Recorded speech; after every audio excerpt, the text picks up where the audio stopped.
Hello, नमस्कार. आपल्या YouTube चॅनलवर तुम्हा सर्वांचं अगदी मनापासून स्वागत आहे. आज आपण बनवणार आहे एकदम असे खुसखुशीत चकली.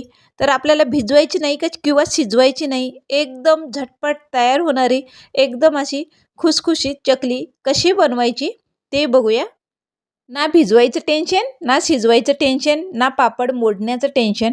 तर एकदम आपली खुसखुशीत चकली कशी बनवायची झटपट ते बघूया.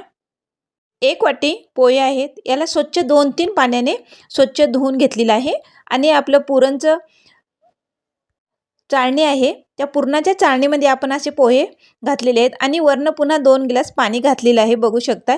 तर पूर्ण असं पुरणाच्या चाळणीतून पाणी निचरायचं आहे. अजिबात पोह्यामध्ये पाणी ठेवायचं नाही. तर बघू शकताय सगळं पाणी असं निचरलेलं आहे. असं एक थेंबही असं पाणी ठेवायचं नाही. पूर्ण आपल्याला हे पोहे कोरडे करून घ्यायचे आहेत आणि त्याच पुरणाच्या चाळणीमध्ये असं गिलासाच्या साहाय्याने आपण जसं पुरण असं खाली पडते तसं हे पूर्णसारखं करायचं आहे. तर गिलासाच्या साहाय्याने पूर्ण असं मी चाळणीतून असं पूर्ण हे करून घेतलेलं आहे, बघू शकता.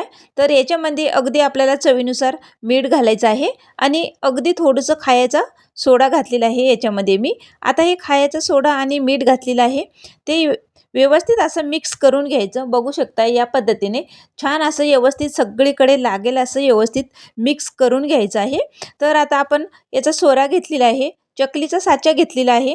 तर असं गोल लांबट आकाराचं करून असं चकलीच्या साच्याला याच्यामध्ये ठेवायचं आहे, बघू शकता. या पद्धतीने पूर्ण असं साच्यामध्ये आपल्याला दाबून दाबून भरायचं आहे. मध्ये असं जर आपण सेलसर भरलं तर मध्ये चकली आपली तुटू शकते, म्हणून असं जास्त असं दाबून साच्यामध्ये भरायचं आहे. आणि एका प्लेटमध्ये किंवा असं उन्हाला तुम्ही चकली असं पाडून घेऊ शकताय, बघू शकताय. मस्त छान अशी आपली चकली पडायला लागली, अजिबात कुठे तुटणार नाही, अशी एकदम अशी सळसळीत आपली चकली पडायला लागली, बघू शकताय. तर याच पद्धतीने आता सगळ्या चकल्या आपण पाडून घेऊया. तर बघू शकताय मस्त छान अशी चकली झालेली आहे, अजिबात कुठे तुटत सुद्धा नाही. आणि तर आता ही चकली आहे प्लेटमध्ये ठेवलेली. तर मी प्लेटमध्ये चकल्या पाडलेल्या आहेत. तर 2 दिवसात कडकडीत असं उन्हामध्ये मी वाळून घेतलेले आहेत, बघू शकताय. मस्त छान अशी चकली झालेली आहे. तर अजिबात कुठेही तुटलेली नाही, अख्ख्या आपल्या सळसळीत चकल्या अशा निघालेल्या आहेत. तर मी तिसऱ्या दिवशी तर तुम्हाला मी चकली असं तळून दाखवते. एकदम असं कडकडीत तेल गरम केलेलं आहे आणि मिडियम गॅसवर आपल्याला ही आता चकली तळून तुम्हाला दाखवते, बघू शकताय. एकदम अशा चौपट फुलायला लागल्यात, एकदम अशा खुसखुशीत झालेल्या आहेत. अतिशय सोप्या पद्धतीने आपण चकली बघितलेली आहे.